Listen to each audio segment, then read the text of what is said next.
Hey guys, for lecture this week, I want to reinforce some concepts that I think are really important. They're more theoretical before we move on and talk about the individual groups of eukaryotes.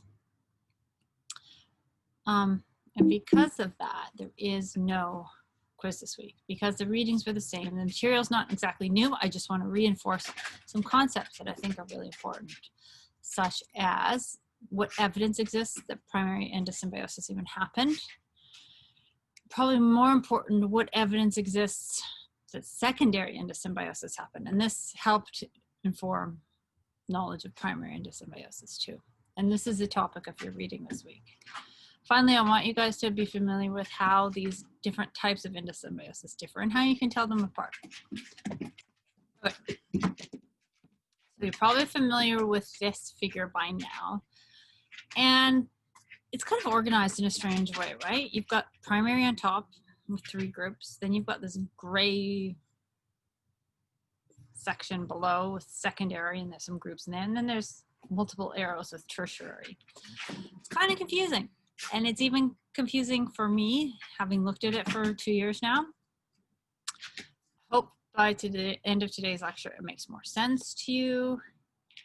And it's kind of the framework we're going to use to look at the different groups of eukaryotes in this class. But to do that, we have to understand what all these different types of endosymbiosis mean. Now, I told you last week, or we talked last week about Lynn Margulis and how she created the theory of endosymbiosis. It's not exactly true. What she did is she picked up on some ideas that had fallen out of favor and kind of disappeared from public consciousness for about 100 years. The idea of symbiogenesis is pretty much the same thing as what she described, only not as elaborate as Margulis's version. And this can be traced back far as the mid-19th century in Europe. Andreas Schumper was the first one to think about these ideas, followed by Konstantin Marchowski. Now, I put Konstantin's picture really small because he's a dreadful human being in terms of his behavior, and if you can look him up on Wikipedia. So I don't want to popularize him too much, although he did come up with this idea, which is kind of remarkable that he did it in the 1800s, based largely on the fact that these guys noticed that chloroplasts within plant cells divided via binary fission, and these chloroplasts grew independently of the cells that they were in. So it's like they were these little organisms inside the leaves. And based on that, Konstantin Marchowski, suggested that perhaps chloroplasts had been free-living organisms at one point. So he came up with this idea, and then it just kind of disappeared for quite a while until Margulis. And we talked about Margulis's theory and serial endosymbiotic theory, but we didn't really talk that much about evidence for it, right? What if evidence exists? There's a lot. There's more than just a chloroplast. Plastids have their own DNA. We've talked a lot about this. Mitochondrion and chloroplasts have their own DNA, and it's a lot like bacterial DNA. It's circular, it doesn't have histones, it's a plasmid. It's kind of suspicious that it has DNA so similar to bacteria, but it's not just that. They're the same size as plastids, they're the same size as bacteria, right? Eukaryotic cells are much, much bigger. Plastids, same size as bacteria. Plastids have conserved DNA. So not only do they have DNA that looks like bacteria, if you look at the sequence of that DNA, it traces all the way back to bacteria. So that's a pretty strong line of evidence. But not only that, plastids have protein and DNA replication systems just like bacteria. They make the same enzymes. The site of electron transport chain is just like bacteria in the plastids, right? Eukaryotic cells don't have electron transport in their cell membranes. They have them in their plastid cell membranes, just like bacteria do. And this is kind of a big one, especially for a reading we're going to do in a few weeks. Plastids are inhibited by antibiotics. So if you take a substance that is toxic to bacteria, it can kill off the plastids. And this one, membranes are different. So what do I mean by that? Well, plastids have different number and different types of cell membranes compared to eukaryotic cells. And this is the topic of our reading this week. And I love this paper for many reasons. First of all, it's by a Canadian scientist, Sarah Gibbs, who died in 2014. She was a professor at McGill. She had this wild observation that provided some really, really deep insight into endosymbiotic theory. But also, it's a beautiful paper. It's easy to read. It's insightful. It's a story. She tells a story. And that's one of the reasons I picked it for your reading this week. So I'm not going to go into detail about this paper because that's the job of your moderators this week. But I will kind of give you some background about this because it's really important. She was studying Euglena. And the classification of Euglena, that little creature you see on the screen, it was highly unresolved in the 1970s when this paper first came out. Because in many ways, Euglena was originally classified with the green algae, the chlorophytes, because, it looked a lot like them. They both had chlorophyll A and B. And at the time, people thought it was very unlikely that chlorophyll B, such a complex molecule, could have evolved twice in two independent lineages. So the thought was Euglena was probably very closely related to green algae. But Euglena was in almost every other way strikingly different from green algae. So what do I mean by that? Well, the ultrastructure, so the structure of its cell walls and its organelles was not plant-like. The cell wall material was different, the storage product was different, and the nucleus was different. Here's a little video of Euglena. Just want to get you familiar with this organism because what she said next was really insightful. She said, it's not like green algae. It's more like an animal. It's got a gullet, an anterior gullet like animals. It's got trichocysts, and that's the top picture. You can see these little spirocheles. It's like a defense mechanism. It's got an eye spot, and you can see the eye spot. It's orange. You can see it in some of these organisms. It's not that it has an eye spot, because a lot of organisms have photoreceptors, but this eye spot, or this photoreceptive region, wasn't in the chloroplast, which you'd expect with a photosynthetic organism, but it was associated with flagellar movement, indicating a kind of phototaxis, indicating more like an animal eye, right? It can sense light and move in that direction or move away from that direction. So, really didn't seem like green algae, but at the time, in the 70s, there wasn't a lot of evidence. She said, though, and this is a quote from the paper, I believe that chloroplasts of euglenoids have arisen during evolution from endosymbiotic green algae, i.e. a second symbiosis has occurred. I mean, it doesn't seem that exciting to us because that's kind of what we've been talking about all month. But what evidence did she have? How did she know? Well, it had to do with the cell membranes, how many they were and what they were made out of. And in fact, the number of membranes on plastids corresponds to the number of evolutionary events in most cases, not in all cases. But let me show you how. This is a picture from the paper.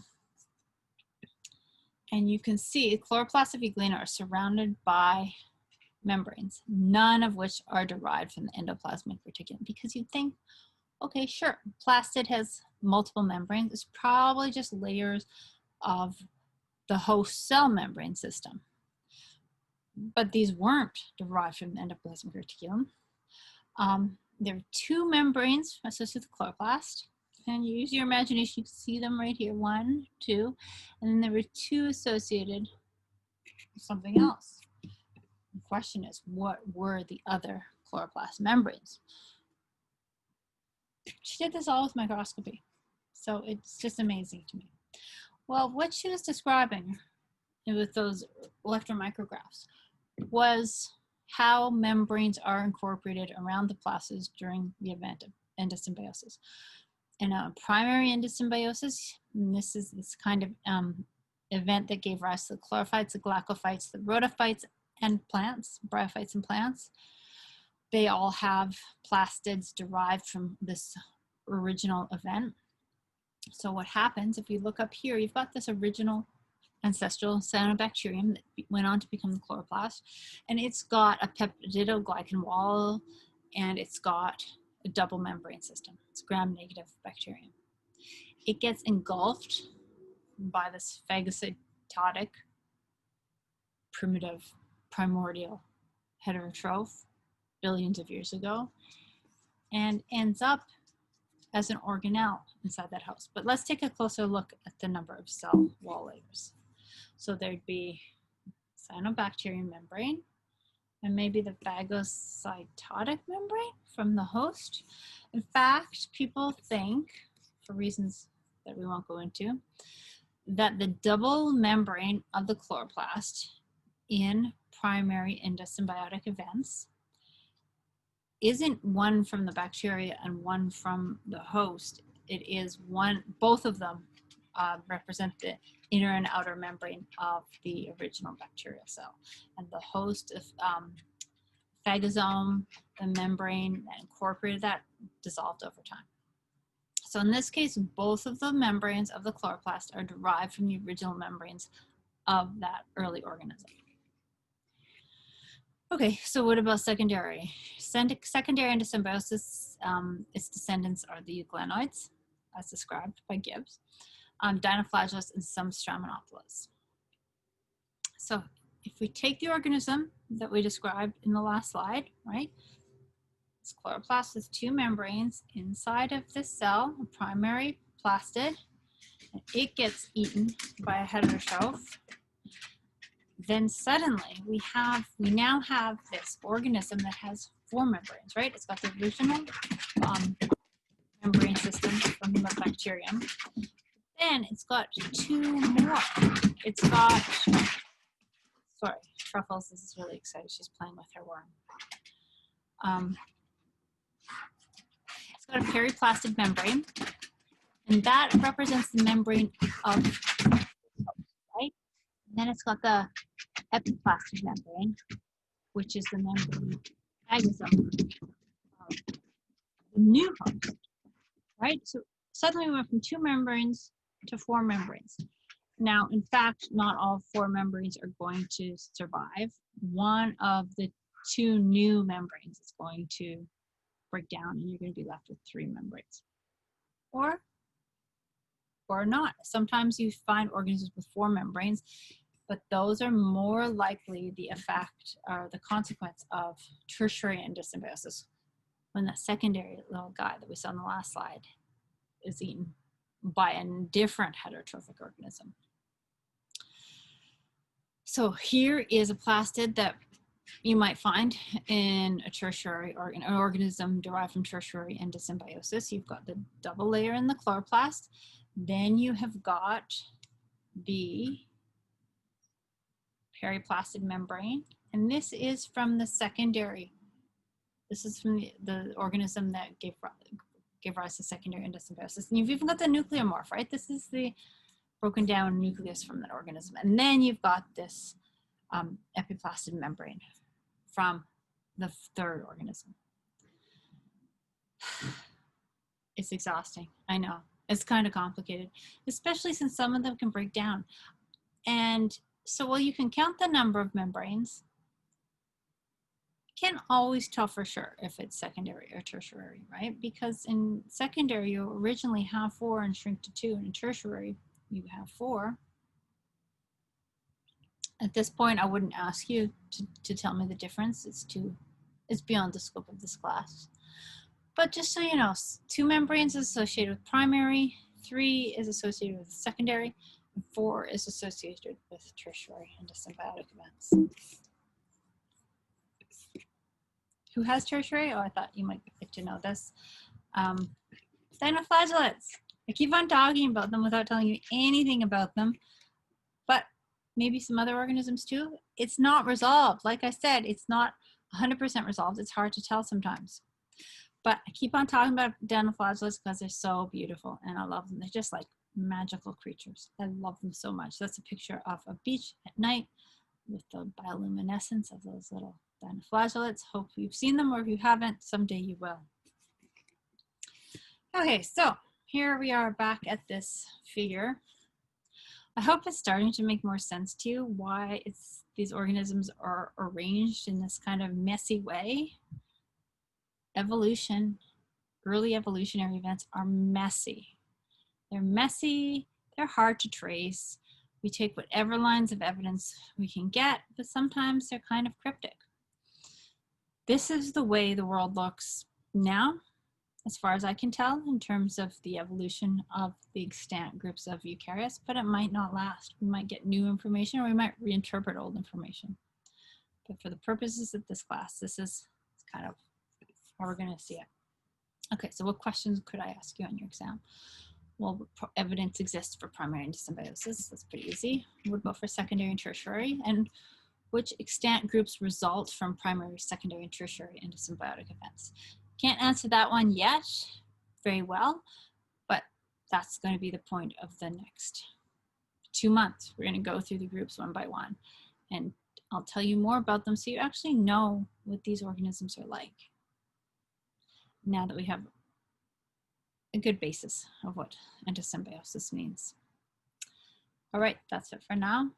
I'll see you later.